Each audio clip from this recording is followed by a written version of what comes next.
Inihahanda na ng ABS-CBN Star Magic sa mga fans ang bagong proyekto ni Kim Chiu at Paolo Avellino.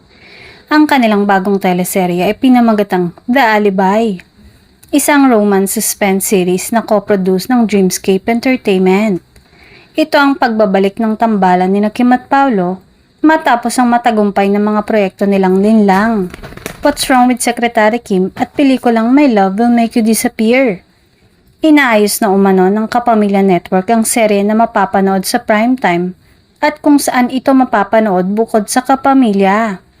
Inaayos na din daw ang time slot nito.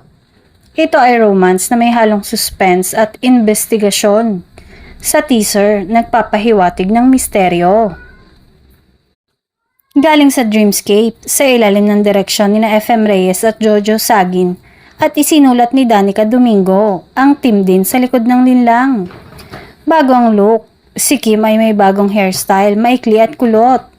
Habang si Paolo naman ay may rugged look na may messy hair. Akmang-akma sa suspenseful na tema ng serye.